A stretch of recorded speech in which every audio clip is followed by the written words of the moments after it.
Bueno, buenas tardes a todos, todas y todes. Muchas gracias por estar presentes, por esta invitación tan hermosa que nos hicieron a todas para este conversatorio sobre cupo laboral trans en el ámbito de la cultura. Mi nombre es Martina Ansardi, yo soy coordinadora general de Contrata Trans, además soy actriz de Siglo de Oro Trans y soy activista por los derechos de las personas trans. Y vamos a estar compartiendo el espacio con tres figuras del ámbito de la cultura que también tienen mucho para aportar, y solamente voy a decir el nombre, voy a dejar que se presente cada una porque para ahorrarme trabajo más que nada. Natacha Steinberg, Julia More y Payuca, que son también personas que vienen trabajando por el colectivo y bueno, representantes también del colectivo trans. Así que vamos a tener un conversatorio que fue impulsado, tengo el machete en el celular, por eso lo estoy mirando. Es un conversatorio impulsado por Infinito Movimiento, que es un grupo de mujeres de trabajadoras de la cultura del complejo de la Ciudad de Buenos Aires, que impulsan espacios de conversación, de debate, de reflexión sobre género. Y bueno, este es el motivo por el cual nos encontramos. Bueno, dejo que se presente cada una para arrancar. Bueno, gracias Martina. Bueno, mi nombre es Natacha Steinberg, soy directora general de Convivencia en la Diversidad, que es un área de la Subsecretaría de Derechos Humanos del Gobierno de la Ciudad de Buenos Aires. Soy socióloga y trabajo hace casi 13 años en derechos humanos, así que bueno, ahora trabajando todo lo que tiene que ver con la protección y la promoción de los derechos de las personas LGBT. Así que bueno, un gusto estar acá con ustedes. Gracias. Bueno, ¿qué tal? Mi nombre es Julia Amore, soy actriz, trabajo hace 11 años en el INADI, justamente en el área de diversidad sexual, y también estoy trabajando como asesora de la Comisión Mujeres y Diversidad de la Honorable Cámara de Diputados de la Nación, en presidencia con la diputada Mónica Macha. Hola, ¿qué tal? ¿Cómo están? Gracias, Martina. Mi presentación es más corta, soy Payuca, soy actriz. Muy bien. Compañera de Siglo de Oro. Compañera de Siglo de Oro Trans. Bueno, para arrancar me gustaría como primero hacer como un debate o una conversación acerca de cuestiones que nos atraviesan a todas y que también instalan un poco la historicidad de nuestra problemática, de nuestro colectivo trans, que tiene que ver con la violencia simbólica, que obviamente también atraviesa a las mujeres cis, y me parece muy importante también escuchar a Natalia sobre esto, pero me interesaba poder pensar las violencias simbólicas que nosotras vivimos desde chicas y cómo esa construcción afecta también a la postura o la forma en la que encaramos una búsqueda laboral o cuando constituimos equipos laborales, que no es de menor importancia y de menor tamaño. Y me gustaría arrancar como pensando cuál es la primera imagen que tenemos de una persona trans en nuestra vida, ¿no? Yo me acuerdo que algo que se podía llegar a parecer a una mujer trans o algo parecido, que por una cuestión familiar era Gasalla, que mi viejo me prohibía ver Gasalla porque era un hombre que se vestía de mujer. Y mi viejo notaba que yo ya venía por ese caminito, entonces quería prohibirme toda cuestión que se vinculara con el travestismo, las personas trans, ni hablar de los magazines de la noche, que no los veía, pero los escuchaba porque estaba el televisor con volumen alto. Entonces me gustaría saber cuál es la primera imagen que ustedes recuerdan de una mujer trans, de una persona trans en su construcción simbólica, y después cómo eso se fue desarrollando o fue modificándose. La misma que la tuya. Jódeme. Yo amaba a Antonio Gasalla, el Palacio de la Risa, y quería participar en esos sketches. Y también conscientemente era como una posibilidad de travestirme, Claro. de utilizar, pero mamá, mira que Gasalla lo usa en la tele. Y sí, yo quería participar de esos sketches, con Gasalla o la billeta tortonese, agarrarme las pelos, rodearme, usar pelo largo, en la tele. esos personajes lo usan y parecía ser que está bien. A mí sí me dejaron ver por suerte. Ay, qué Así suerte. que sí, disfrutaba mucho y para mí fue uno de los referentes, Antonio Gasalla. Así que era como un comienzo. No tuve como, digo, quiero seguir a estas personas o imitar, pero Gasalla era como, vaya a Buenos Aires, me gustaría, no sé, ser como él, era en algún punto, no sé, pero era como un actor que se disfrazaba de mujer. Yo quiero ir por ahí, decía. Bueno, no es para comenzar. Sí, en un punto, bueno, calculo que tiene que ver también con nuestra generación y somos contemporáneas, así que sí, es un referente. Contemporáneas muy jóvenes. Éramos muy chiquitas cuando veíamos a Antonio, pero sí, para mí como referente del arte, la cultura y en relación a mi construcción como artista, pero no me daba cuenta que lo veía desde ese lado. Había como una cosa medio de ingenuidad, bordeando la negación. También me pasaba lo mismo con mi padre, que mi papá puteaba a Antonio Gasalla. Claro. Bueno, voy a decir puto de mierda porque así lo decía, y además puto hoy en día ya no es una mala palabra. Y realmente pasaba eso, esa censura que había, y si cedía un poco de verlo porque nos divertíamos, o sea, yo vivía con mis padres en esa época, mi papá, mi mamá y yo, y nos divertíamos los tres en familia, cedía, pero nunca evitaba la puteada. Claro. Nunca evitaba el impulso de insultarlo, de decir, él tenía que marcar que estaba mal, por las dudas, Claro. porque evidentemente estaba sucediendo algo ahí que notaba. Pero previo a eso, que me hiciste acordar, yo no conocí muchas chicas travestis y trans en mi construcción, en mi infancia o en mi adolescencia. De hecho, conocí ya bastante de grande. Pero me hiciste acordar, Martina, que fue muy buena tu pregunta, que mi primer contacto fue, yo amaba los corsos. Me encantaba ir a los corsos en verano, en carnaval. El famoso destape de carnaval. Claro, y me pasaba algo rarísimo, toda esta terapia, chicas, terapia, hay que ir a terapia. Pero Para quienes no saben, para poder también complementar Contextualizar. con información a personas que no lo tienen tan claro, históricamente las personas trans, las mujeres trans sobre todo, vivían una pequeña etapa, un pequeño momento de libertad anual en los edictos policiales que había, que criminalizaban la vestimenta del sexo opuesto en la calle, que era las fechas de carnaval, que era el único momento en que se permitía a las personas disfrazarse o cambiar de vestimenta por el género opuesto. Entonces, eran los únicos días legales, que eran 3 o 4, en los cuales las mujeres trans podíamos salir libremente a la calle sin que nos lleven presa por ser lo que éramos, lo que somos. Un momento maravilloso porque además, si bien como dice Marti, muy correctamente era tomado como el disfraz, porque todo el mundo iba disfrazado. Yo iba disfrazada de chiquita, me encantaba. Era el momento en el que podía también empezar a explorar eso. Y por ahí a veces es la primera vez también, como que la Claro. primera vez que lo haces es ahí, después ya sabes que es tu Tal identidad. cual, pero sin embargo, para la mayoría de la población travesti trans en esa época, como dijo Martina, que estaba prohibido y que funcionaban todavía, los edictos policiales eran terribles. Tremendo.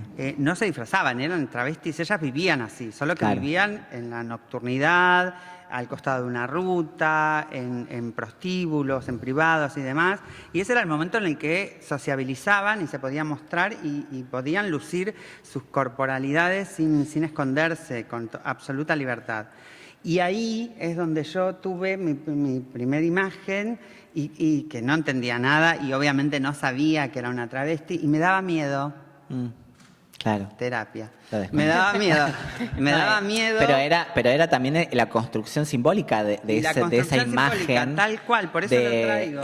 Esto está prohibido porque está mal, porque es lo que tu papá y tu mamá van a rechazar toda la vida, entonces es algo que... Y la que sociedad, entonces como, claro, enormes, grandotas. Yo era una petaca así, grandotas, con esos tacos, culo y teta, apenas tapados, y era como, wow, como me fascinaba y a la vez me daba miedo. Hola, acá estoy, Julia More.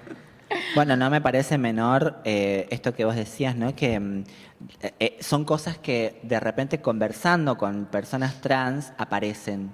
Que decís, ay, me hiciste acordar y empecé a recordar cosas. Porque son violencias simbólicas que las tenemos tan naturalizadas. No me acuerdo de la autora de Mujeres que Callan, pero es un libro que habla mucho sobre cómo la violencia simbólica va penetrando tan sutilmente desde la niñez en el cuerpo. Bocardo, el apellido de la autora, Bocardo. Que después cuando creces lo tenés como en el inconsciente y todo lo que se asocia a lo trans automáticamente te genera como, ¡ay! Es malo, es rechazado. Y en sí a todas las mujeres nos pasa, a todas las mujeres y feminidades nos pasa que somos criadas para entender a la feminidad como lo malo, lo denostable, lo rechazable, lo débil, y con eso crecemos todas. Y es un esfuerzo enorme tener que sobreponerte a eso y encima, o sea, sobreponerte a todo lo que implica acercarte a lo femenino y encima sobreponerte al estigma de ser trans para salir a buscar un laburo. O sea, me parecía importante instalar esto porque también eso juega a la hora de sentarte frente a un empleador, una empleadora y tener una entrevista laboral correcta, como Recursos Humanos lo espera y con la respuesta correcta de ¿en qué puesto laboral te verías trabajando? En ninguno, loca. Ninguno, claro. Sí, me educaron para entender que mi único lugar es la calle. Claro. Entonces, no puedo verme, mirarme a ninguno. De hecho, vos lo sabrás, Julia, que en el Congreso, cuando entrevistaban a las chicas trans para entrar, que entraron un montón a trabajar por suerte después del decreto de cupo laboral, las chicas contestaban todas así: no me veo en ningún lado trabajando, no me siento preparada, pero no era porque no saben laburar, sino porque no tienen nadie que les comente, que les comparta cómo se da una buena entrevista laboral. Y esto es una problemática que también hay que tener en cuenta cuando se trabajan políticas de inclusión laboral y cupo laboral trans en el Estado. Sí, ahí me parece interesante lo que decís porque, bueno, nosotros desde el programa del Plan Integral de Acceso al Trabajo para Personas Trans, que trabajamos desde la Subsecretaría de Derechos Humanos, hacemos mucho hincapié en ese primer acercamiento que vos mencionás. Preguntarle a una persona que nunca tuvo acceso a una posibilidad de, en muchos casos, estudiar o acceder a un trabajo formal, ¿en qué te ves trabajando? Nos falta como un camino enorme. Entonces, para nosotros el plan contempla un acercamiento desde otro lugar, un acercamiento social y cultural mucho más profundo que por ahí después de un año desemboca en la posibilidad concreta de acceder a un trabajo. Es como un camino que empezamos a recorrer con esa persona para empezar a acercarse a la posibilidad también de asumir un compromiso formal en un espacio donde se sienta reconocida, respetada. Implica como un laburo mucho más completo, digamos, que no tiene nada más que ver con la posibilidad de tener un trabajo. Porque a veces, si no, después se consiguen el trabajo concretamente y es todo un tema sostenerlo, porque hay muchas cosas que no están incorporadas por esta falta de acceso que se tuvo durante muchísimo tiempo. Y lo que mencionás también de la infancia, me parece que hoy se da algo muy distinto en las nuevas generaciones y tiene que ver con eso que vos decís de todo lo que se nos fue construyendo a nosotras de chicas en otra generación, en otros tiempos, y cómo después eso repercutió en la adultez de un montón de personas que hoy se sienten muy afuera de un montón de construcciones sociales. Tengo la esperanza y me parece que con las nuevas generaciones eso está cambiando, que hay como una percepción muy distinta en lo que tiene que ver con el género, con las orientaciones sexuales. Los chicos y las chicas vienen mucho más abiertos y con más información, porque lo que decían antes, yo también veía Gazalla los viernes a la noche. Y eso te quería preguntar, ¿cuál es la primera imagen de una persona trans que tenés en tu vida? Mi viejo era director de teatro y yo lo acompañaba mucho también en esos ámbitos de ensayo, y la verdad que no era un tema, si bien la verdad que no tengo recuerdo de alguna persona cercana trans, no era un tema el transvestirse o, digamos, jugar también con eso, con la fluidez del género. No era un tema puntual en mi casa, por lo menos. Pero la verdad que el único recuerdo puntual que tengo es por ahí Cris Miró, de todo lo que traía Cris Miró cuando estaba en la tele y lo que se hablaba, y tampoco cuando uno preguntaba, pero ¿qué pasa con Cris Miró? No había una respuesta como toda la que podemos tener hoy. Pero en la tele sí había respuestas. Sí. Bueno, pero En la yo no tele había miraba, respuestas. como, digamos, como nena chiquita no veía programas donde se hablaba, pero sabía que era una figura. Sabía que era una figura y para los chicos no había tampoco en ese momento conocimiento o respuestas en torno a quién era una persona trans, una mujer trans, cuál era el problema con eso, porque evidentemente parecía que había un problema y se hablaba muchísimo y se cosificaba a Mal. Cris Miró todo el tiempo. Lo más También sorprendente de Cris Miró era que a pesar de toda esa violencia que ella vivía, el discurso político tan Era correcto fuerte, que tenía era tremendo, porque en esa época no era tan común que una mujer trans hable de soy trans. O sea, y tengo tetas y tengo pito, y como era como muy naturalizada su identidad trans.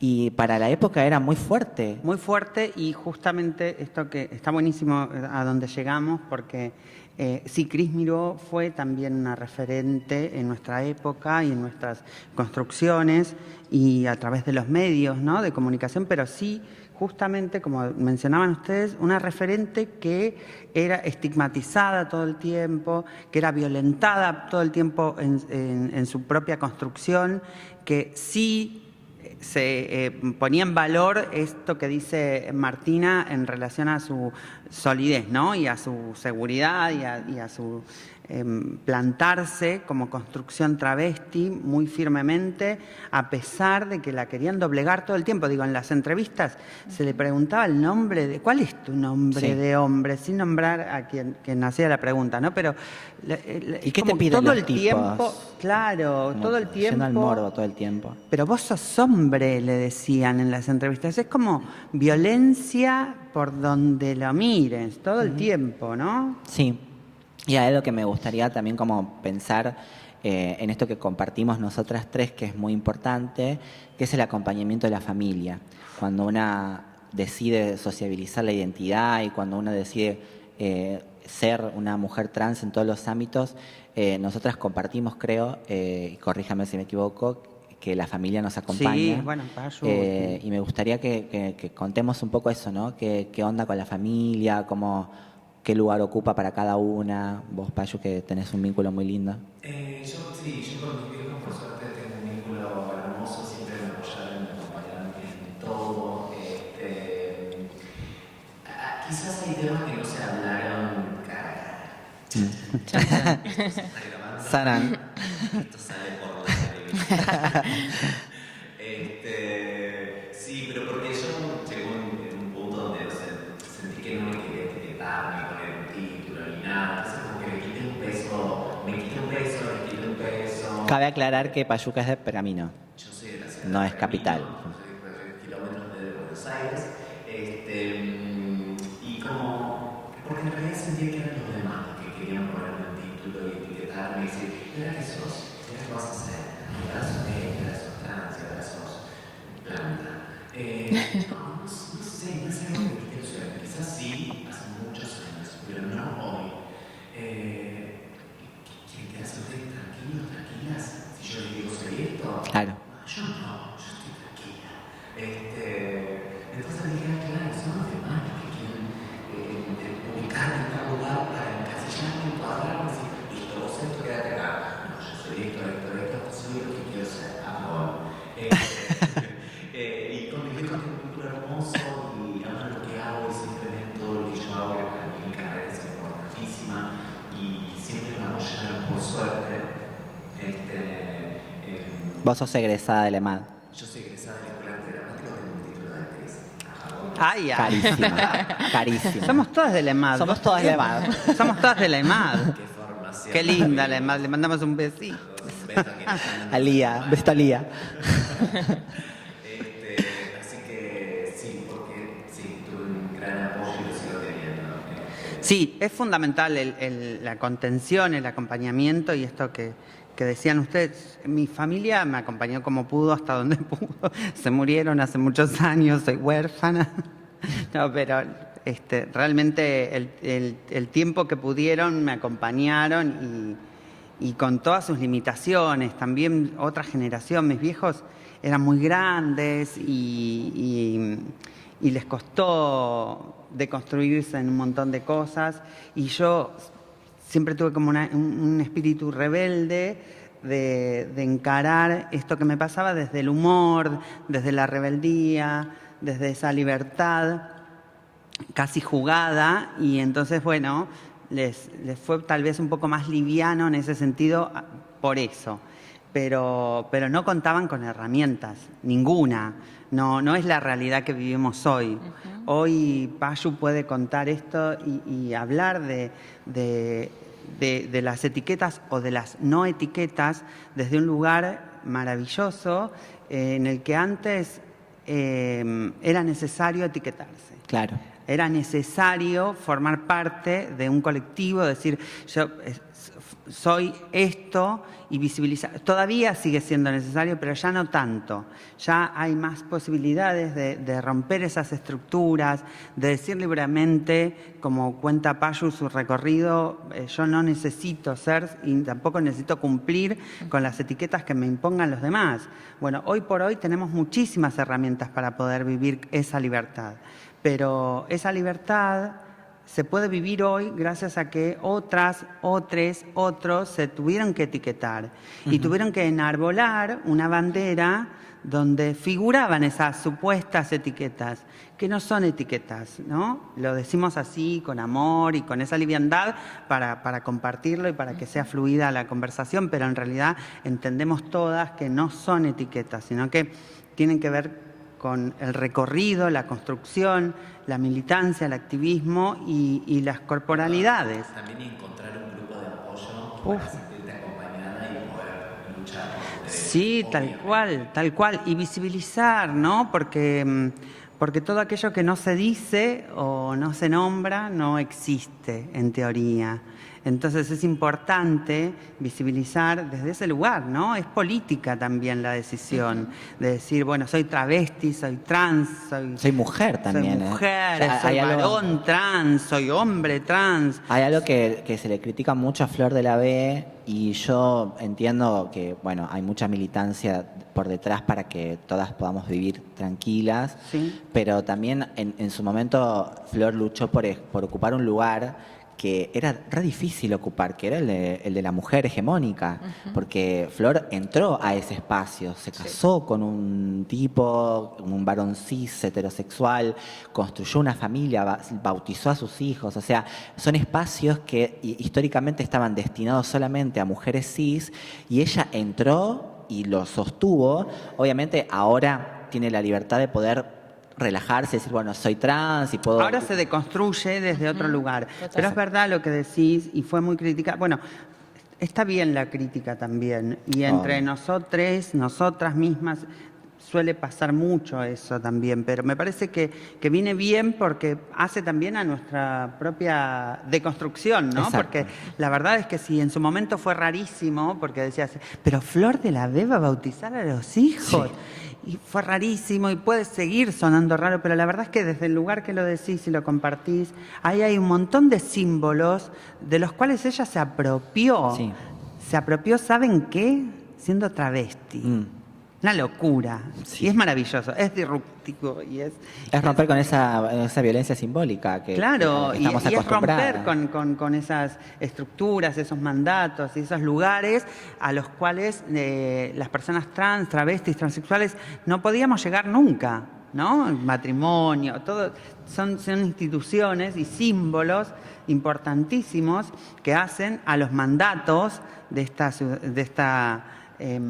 a los mandatos que tenemos como sociedad, ¿no?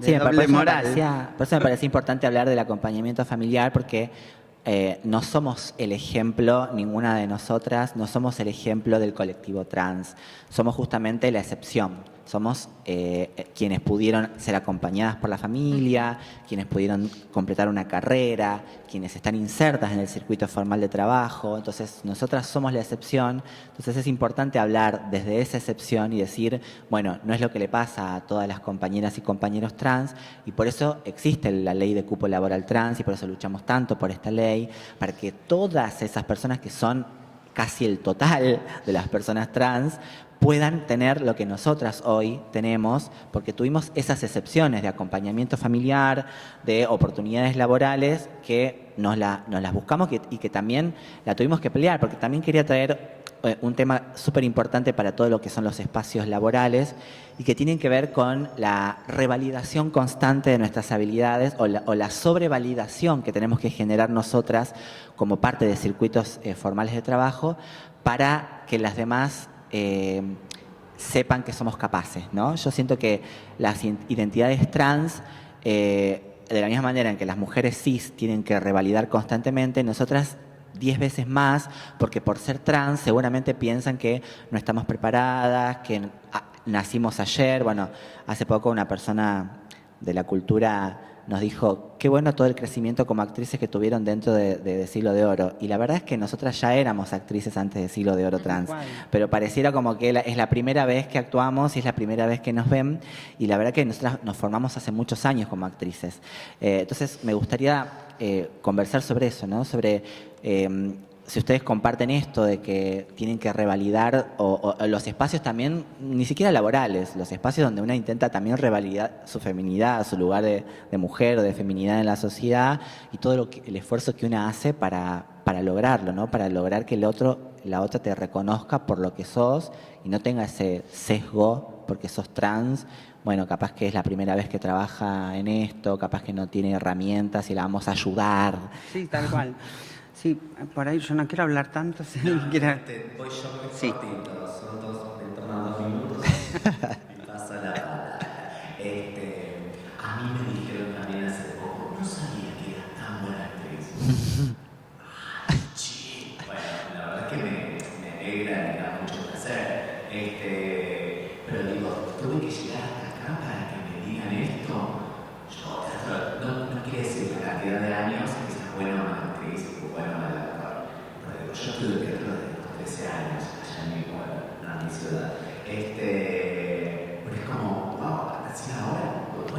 Bueno, y está bien que sea ahora también, que podría no ser nunca, ¿no? Agradezco, pero me pasa esto también como, recién ahora me están reconociendo. Y está bien también, ¿no? Y ojalá que esto sea un marco precedente y que a partir de ahora la mayoría de los elencos cuenten con más posibilidades y más diversidad dentro de los elencos. Personas trans, personas, que se abra el hito y no solamente en el teatro oficial, el teatro comercial, que haya más variedad y que, esto que apareció acá, que el teatro oficial, 50% de su elenco está conformado por personas trans, me parece maravilloso y que más que un precedente, que a partir de ahora sea siempre así. Así que me parece hermoso que sea una puerta y que nos empiecen a valorar por nuestro talento y no por nuestra condición sexual o identitaria. Eso sería lo más lógico, ¿no? ¿Qué no sucede? Que empieza a suceder. Sí, bueno, algo que siempre me llama la atención o que me duele mucho también es Mayamara Brodos, que todas la conocemos, que el ambiente de la cultura la conoce hace siglos. Y es la primera vez, bueno, tan grande, nos va a matar, nos va a matar. Perdón, Mayamara, es lo que te digo, nos va a matar. Hace algunos añitos. Y es la primera vez que ocupa un lugar, un rol, y todo el mundo, la revelación. La verdad es que Mayamar la viene rompiendo en el teatro hace un montón de años. Es escenógrafa, es docente de la UNA, es un montón de cosas. Y solamente es docente de la EMAT. Y de la EMA también, y solamente porque a alguien se le ocurrió hacer un elenco trans sobre el Siglo de Oro, apareció ahora en el circuito oficial. Y es también algo que repetimos mucho desde Contrata Trans, qué poco inteligente las empresas y los estados que no aprovechan a las personas por su identidad de género, porque se están perdiendo de una cantidad de calidad, de preparación, de historia, de trayectoria, solamente por una identidad de género. Hay gente muy preparada, gente trans muy preparada para trabajar en empresas, en un montón de lugares, y simplemente por ser trans les cierran las puertas a la entrada, como es el que hace la primera entrevista ya descarta esa posibilidad. Y es algo que tiene que empezar a pasar, a darse cuenta empresarios, gente del sector industrial, gente del sector productivo privado y estatal, que se están perdiendo de una cantidad de talentos zarpados simplemente por no tener un mínimo de visión sobre política de inclusión y diversidad. Sí, yo en relación a eso tenía la idea de hablar también en este espacio, este ratito, acerca de las voluntades, ¿no? También aprovecho a saludar este espacio y este encuentro, que lo celebro, a las trabajadoras, les trabajadores del Centro Cultural San Martín y al espacio que generan para hablar de estos temas tan sensibles, porque no lo agradecí y quiero aprovechar y agradecerlo ahora porque hay que poner en valor, estas son las voluntades. Tenía ganas como de hablar justamente de eso, ¿no? De las voluntades que no dejan de ser voluntades políticas, porque Pablo Maritano, el director, ahí tomó una decisión y puso una voluntad política en armar un elenco donde el 50% es trans, donde la gente se va al público sin saber del todo que el 50% del elenco es trans, ¿eh? Y creen que algunas personas son trans y no lo son. Y claro, y a veces se creen que o algunas personas son trans y no lo son, y otras no se dan cuenta que son trans. Sí. Hay algo que se pone en crisis ahí, que es maravilloso. Bueno, esa es la magia, bueno, nosotras sabemos que esa es la magia que tenemos, esa herramienta fundamental y maravillosa del arte y de las artes escénicas, fundamentalmente por lo que nos toca a nosotras, pero en relación a las voluntades, ¿no? Como pensar un poco también el recorrido. Estamos en el 2021, ya casi 2020, atravesando, finalizando, si todo sale bien, una pandemia, un momento extraordinario, histórico para la humanidad toda, y de repente nos encontramos teniendo la necesidad imperiosa de hablar de estos temas que habitualmente no se habla, que antes no se hablaba, por suerte, y afortunadamente ahora hay cada vez más espacios como estos que están regidos por estas voluntades maravillosas y generosas, pero ahí tenemos una población donde tiene un promedio de vida de 35 años de edad. Un promedio de vida de la Edad Media. La verdad que es una locura estar hablando de eso en esta era, ¿no? En esta era de las comunicaciones, de tantos avances tecnológicos. Yo siento que de alguna manera estamos en plena evolución como sociedad, como humanidad, en relación a estos temas también. Por eso que hablábamos también de construcción de las etiquetas y el nombrar si sos trans, si sos no binaria, y esto, que es maravilloso tener todo ese abanico de posibilidades y poner en valor todas esas diferencias depende qué, ¿no? Porque siempre para que se tome en cuenta una diferencia tiene que haber un patrón y un referente.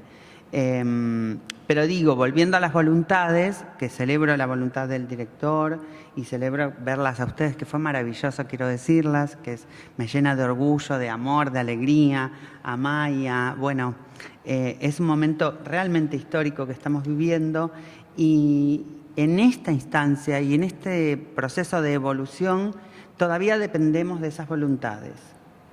Todavía dependemos de tener el espacio para que haya talentos, como vos decías, Marti, para poder mostrar esos talentos, ese recorrido que vos tenés, que todas tenemos, que hoy por hoy mucha gente lo ve por primera vez, y por primera vez dice, mirá la Payu. Y que además también estigmatizaba a la Payu tal vez, ¿por qué? Porque estaba casi en culo con plumas bailando en una fiesta todos los fines de semana. Y sin embargo, una actriz del carajo. Y hoy que ya lo ha demostrado un montón de veces en un montón de otras oportunidades, pero hoy tiene la oportunidad de estar en un espacio público, en un teatro oficial, que le da otra magnitud, ¿no?, a su recorrido y otro lugar y otro reconocimiento, como les pasa a todas, a todes en el elenco, ¿no? Entonces, ahí están las voluntades que se vienen dando también históricamente. Porque hoy por hoy podemos decir que tenemos cupo, ¿no? Existe cupo laboral travesti trans en todo el país. Es obligatorio para el Estado. En todo el país, ¿no? Una ley que se luchó, se trabajó, se militó, se puso el cuerpo, y a través de esa militancia, bueno, el primer antecedente fue con la ley de cupo Diana Zacayán, que se aprobó en el 2015 en la provincia, que recién se pudo implementar a finales del 2019, porque estuvo casi 4 años ahí dormida en un cajón. Después también el decreto que también hay una voluntad política ahí. Digo, es importante, más allá de lo partidario, ¿no? Ya hablando de política concretamente, porque todo lo que hacemos es político, ¿no? El teatro es político, verlas a ustedes ayer en escena, yo decía, esto es político. Y en esta sala. Y en esta sala. Entonces, entender la política desde ese lugar, para desestigmatizar también la política, ¿no? Porque no está mal, porque dependemos también de la política, porque hablando de voluntades es donde podemos reconocer que la política cumple un rol fundamental, ¿no? Sí. Y es una herramienta esencial. Entonces no hay que entender a la política como una mala palabra. Está muy bastardeada, es verdad. Hay una supuesta grieta que no me gusta, pero hay una supuesta grieta donde el país se encuentra dividido en opiniones políticas. Pero la verdad es que hay que ser un poco más inteligentes, ¿no? Y revisar que esas grietas pueden estar por intenciones políticas, diferencias políticas, pero que en realidad cuando hablamos de todas estas leyes, pensemos cuando logramos el aborto legal, seguro y gratuito, en el hospital y en cualquier lugar. Esas masas, esa marea verde que éramos en las calles durante años, ¿qué éramos todas del mismo partido? Claro. Estaríamos gobernando entonces. Sería un partido nuevo, ¿no? La verdad es que ahí es donde... Bueno, pero me parece que ahí es donde hay que también entrar, meterse y decir basta, ¿no? No, grieta no, ninguna grieta. Hay que entender que hay sí modelos diferentes. Hay un modelo que reconoce y se hace eco de las necesidades y de las reivindicaciones históricas, porque nosotros estamos hablando ahora, recién dije, estamos en el 2021 y tenemos un promedio de vida de una población específica de 35 años de edad. Y recién hoy tenemos una ley de cupo laboral, de cupo e inclusión laboral travesti trans. ¿No? Hoy también tenemos recién el aborto legal, como dije, también tenemos hace 9 años ley de identidad de género. Que antes todo eso no pasaba, antes no había travestis, no había trans, no tenían derecho y dignidad para ser nombradas y nombrades como corresponde. Las personas con capacidad de gestar no abortaban. Todo eso sucedía, entonces hay que hacer hincapié en las voluntades políticas y en las decisiones, que están en todos lados. Porque dicen, no, yo soy apolítica. No, no sos apolítica, estás, por ejemplo, lo digo como si lo dijera alguna de ustedes, ¿no? En un supuesto caso. No sos apolítica, estás haciendo una obra que es política y estás plantada políticamente haciendo esa obra. Entonces ahí hay que entrelazar y entender que no todo el cuentito que nos meten de las grietas y demás, se pueden lograr voluntades y se pueden unificar criterios para trabajar con poblaciones específicas y brindar esa equidad, ¿no? Esa posibilidad de tener todas las mismas oportunidades, porque no vamos a ser iguales. Nunca vamos a ser iguales. Lo más inteligente que podemos lograr como sociedad es poner en valor esas diferencias. A mí me gustaría que me calle un poco. Trayendo todo eso, trayendo todo esto que es muy importante, lo que estás diciendo, pensar en esto, como juntar las voluntades, juntar lo que sucede ahora en el CTBA, que también hay que reconocer que el sector cultural, el mercado cultural, es un mercado bastardeado y sobre todo después de la pandemia quedó devastado. Y obviamente las actrices trans y los actores trans vamos a ser los que más sufrimos este bastardeo en cuanto a condiciones laborales. Y la ciudad y en general el Estado tiene cierta precarización hacia la cultura, el Estado en general, ¿no? Tiene cierta precarización hacia los trabajadores de la cultura, no tanto como hacia el sector técnico, como sí hacia los artistas y las artistas. Me gustaría pensar eso, ¿no? ¿Qué deseamos que el Estado haga para con las trabajadoras y trabajadores trans de la cultura? Natalia, si vos podés acompañar con esto. No, la verdad que nosotros en particular, digamos, le damos mucha pelota a todo lo que tiene que ver con el desarrollo artístico como una salida laboral. De ninguna manera, digamos, se entiende como un gusto o algo que solo se hace por placer, como un hobby. se entiende, por supuesto, como una salida laboral. De hecho, hacemos muchísimo hincapié en buscar una salida laboral que tenga que ver con la vocación de la persona, porque muchas veces cuando se habla de cupo laboral trans, parece que lo único que importa es conseguir un trabajo y que sea cualquier trabajo. Y para nosotros no es así, porque hay muchas personas que tienen realmente, como ustedes, una vocación artística muy fuerte y que hay que acompañar esas trayectorias artísticas. Pareciera de lejos más fácil y no. Y vemos en este contexto que para los actores, las actrices, por ejemplo, en la pandemia fue súper complejo. Y bueno, estamos trabajando en este momento, por ejemplo, en esa línea, así como también todo lo que tiene que ver con el emprendedurismo, porque hay muchas personas que tienen ganas de emprender y eso parece como lejano, no es para mí. Yo me tengo que conformar con que me consigan un trabajo y la verdad salen proyectos hermosos, colectivos, que están, muy buenos y que desde el Estado me parece que tenemos que apoyar.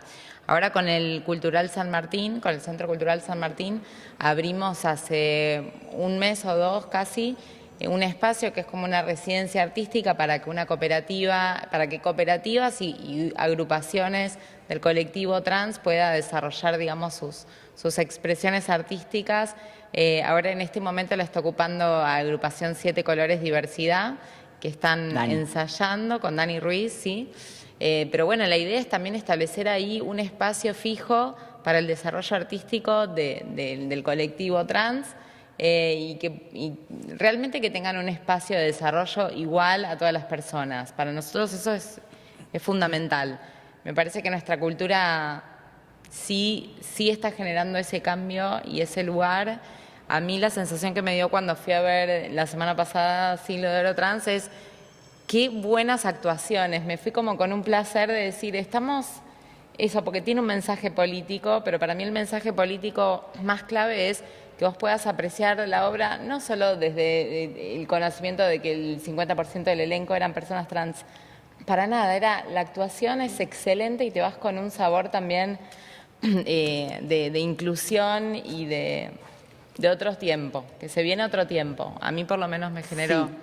Sí. Y justamente, perdón, me sumo a esto que decís, justamente... En lo que hablaba recién en relación a las etiquetas y a esta evolución que estamos viviendo como sociedad, como humanidad, me parece que hay un mensaje también en relación a eso, ¿no? En la obra que va más allá de si sabes o no qué porcentaje del elenco es trans o no lo es. Digo, va mucho más allá de eso. Me parece que pone en crisis eso justamente, las etiquetas, las construcciones, digo, todos... Y socializa también, perdón, porque sí. Me pasó también mucho con algunos chistes o partes más de humor de la obra que socializa como desde el humor algunos códigos más internos de las personas trans y nos permite a todos también estar dentro de ese lenguaje. Y me parece que eso es algo que todavía no pasa en la sociedad, todavía, digamos... lo que es el diálogo dentro de la comunidad de personas trans, hay muchas veces que no se permite, digamos, no hay mucho diálogo con el resto de la sociedad en algunas cuestiones y me parece que la obra rompe un poco esa barrera. Sí, y todas estas políticas públicas también van a ir rompiendo cada vez más, desde la ley de identidad de género, porque antes el carrilche, que era como el lunfardo travesti, trans de otras épocas, el carrilche era una herramienta de subsistencia, para sobrevivir en la cárcel y en la época del proceso cívico-militar. Está buenísimo eso, pero hay mucha gente y era un que lenguaje no que era para protegerse, ¿entendés? Para que las personas cis no entiendan de qué estamos hablando cuando queremos sobrevivir, ¿no? Resguardarnos. Y hay algo todavía de eso que se mantiene un poquito, que se va diluyendo en base también a estas políticas públicas, ¿no? De que está integración. buenísimo y tuvo una razón de ser, sí, tal cual. Vinculada a la supervivencia también de esas identidades. Pero bueno, de a poco me parece que en algunos espacios está bueno ir abriéndolo. Y está bueno también entender que por ahí, esto que hablábamos para cerrar, y ya no hablo más, prometo. No, pero esto que hablabas vos de que somos afortunadas, muchas veces nos dicen, que valoro que hayas dicho que somos afortunadas en ocupar estos espacios, porque muchas veces nos dicen, ustedes son las privilegiadas, y no es un privilegio.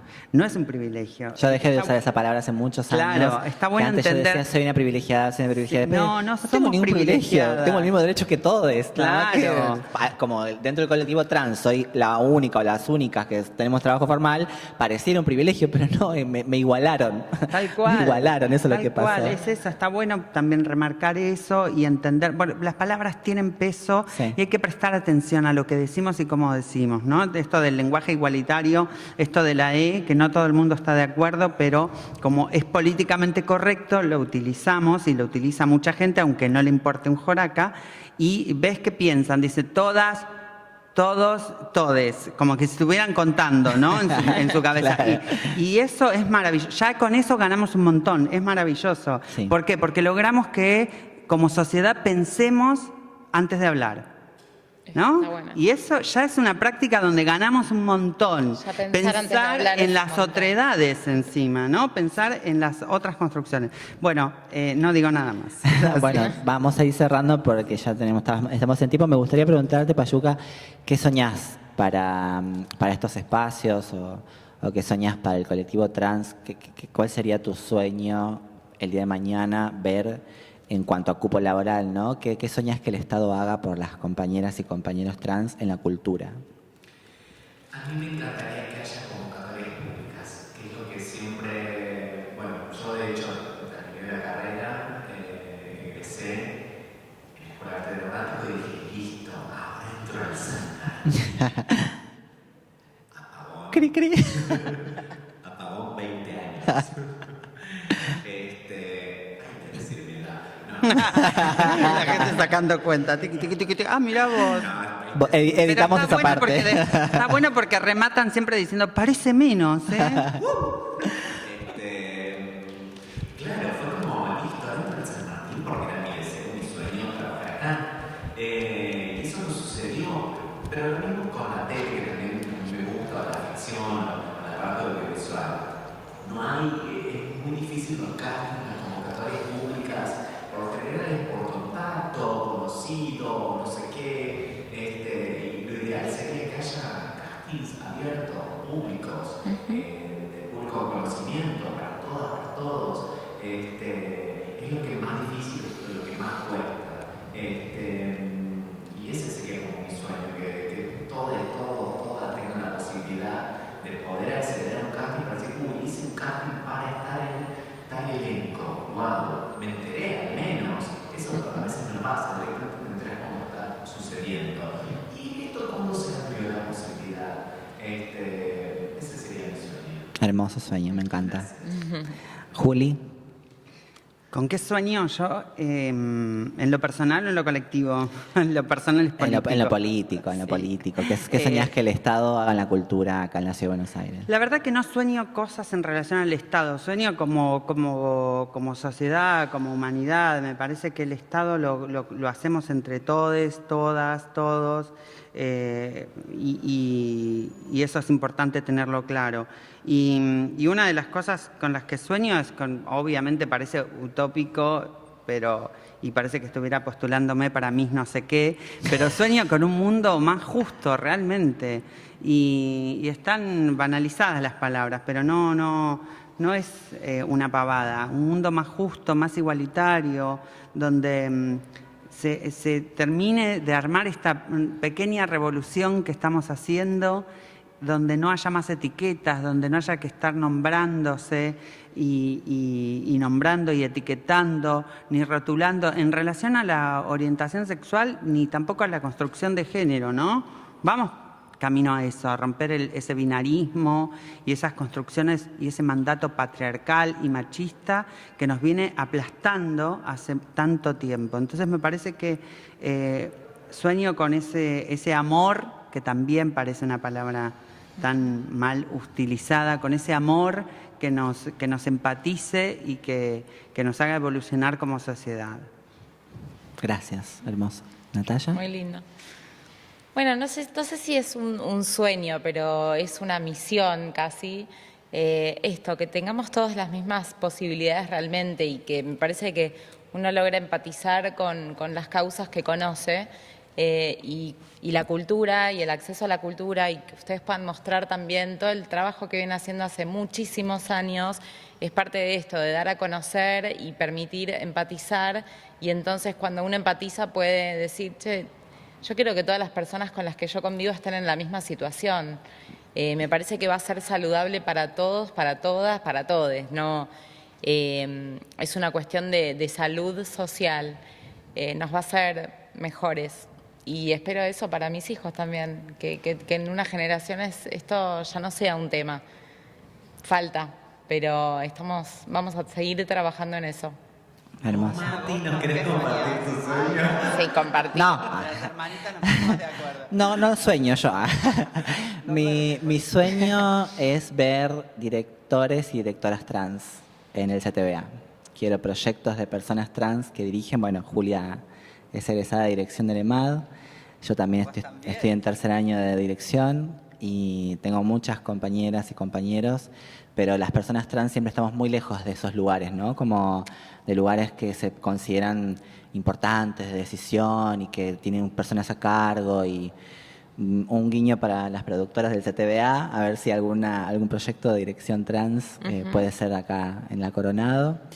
Y cuando hablo de sueños, me gusta hablar de sueños porque cuando una dice qué sueño, pone la felicidad ahí, ¿no? Pone como qué es lo que me haría feliz. Y qué es, si no, el rol del Estado de pensar en la felicidad de la gente.